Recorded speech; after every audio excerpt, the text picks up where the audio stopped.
ለ10 እስከ 15 ዓመታት ያህል በሰውነቶ ውስጥ ካንሰር እያደገ ምንም አይነት ምልክት ሳይሰማዎት መኖር ይቻላል ብለው ያስባሉ?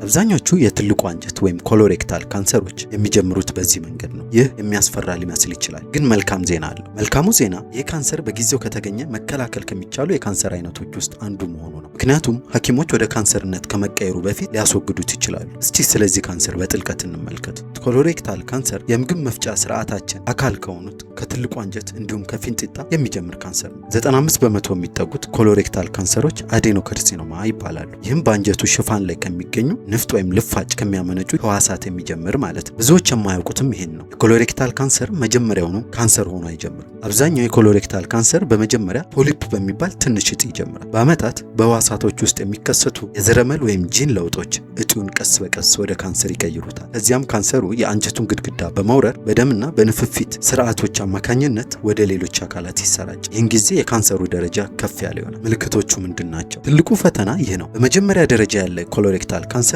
ብዙ ጊዜ ምንም ምልክት አያሳይም። በዚህ ጊዜ ብዙ ሰዎች ሙሉ በሙሉ ጤናማ እንደሆኑ ይሰማቸዋል። ነገር ግን እጢው እያደገ ሲሄድ የማስጠንቀቂያ ምልክቶች ይታያሉ። በሰገራ ውስጥ ደም ሊታይ ይችላል። ይህም ቀይ ወይም ጥቁር ቀለም ሊኖረው ይችላል። የሽንት ቤት አጠቃቀም ልማድ ሊቀየር ይችላል። ለሳምንታት የሚቆይ ድርቀት፣ ተቅማጥ ወይም እርሳስ የመሰለ ቀጭን ሰገራ ሊኖር ይችላል። አንዳንድ ሰዎች የማያቋርጥ የሆድ ህመም፣ የሆድ መንፋት ወይም ሽንት ቤት ከተጠቀሙ በኋላ ሙሉ በሙሉ እንዳልወጣ ሊሰማቸው ይችላል። ሌሎች ደግሞ ምንም ጥረት ሳያደርጉ ክብደታቸውን ሊቀንሱ ወይም ደግሞ ከእጢው ጋር ተያያዥ በሆነ የደም መፍሰስ የተነሳ በሚያጋጥም የደም ማነስ ምክንያት ያልተለመደ ድካም ሊሰማቸው ይችላል። እነዚህም ምልክቶች በፍጹም ችላ ማለት የለቦትም። የኮሎሬክታል ካንሰር ጥርጣሬ ካለቦ በጣም ትክክለኛው ምርመራ ኮሎኖስኮፒ ነው። ይህ ሐኪሞች መላውን አንጀት እንዲመለከቱ፣ ፖሊፖችን እንዲያስወግዱ፣ ካስፈለገም ናሙና እንዲወስዱ ያስችላል። መልካሙ ዜና ግን ይሄ ነው። በጊዜው ከተገኘ ይህ ካንሰር በተሳካ ሁኔታ ሊታከም ይችላል። እንደ ካንሰሩ ደረጃና አይነት የህክምና አማራጩ ይለያያል። በኬሞቴራፒ፣ በጨረር ህክምና፣ የካንሰር ህዋሳትን ለይቶ በሚያጠቃ ህክምና ወይም ታርጌት ቴራፒ እንዲሁም የሰውነት መከላከያ ስርዓትን በሚጠቀሙ መድኃኒቶች ሊታከም ይችላል። ያስታውሱ፣ ኮሎሬክታል ካንሰር በጊዜው ከተገኘ መፈወስ ብቻ ሳይሆን ከመጀመሩም በፊት መከላከል ይቻላል። በሚቀጥለው ቪዲዮ ማን መመርመር እንዳለበት፣ መቼ ምርመራ መጀመር እንዳለበትና የኮሎሬክታል ካንሰርን ለመከላከል የሚረዱ ውጤታማ መንገዶችን እናብራራለን። ይከተሉ። ምናልባት ዛሬ የሰሙት መረጃ የእርሶን ወይም የሚወዱትን ሰው ህይወት ያድን ይችላልና ያጋሩ። ይህ ትምህርታዊ መረጃ ተጠናቅሮ የቀረበሉ በተግባር በጎ አድራጎት ድርጅት ነው። ይህን ትምህርታዊ መረጃ ከወደዱት መልካም ነው ብለው ካሰቡ ላይክ፣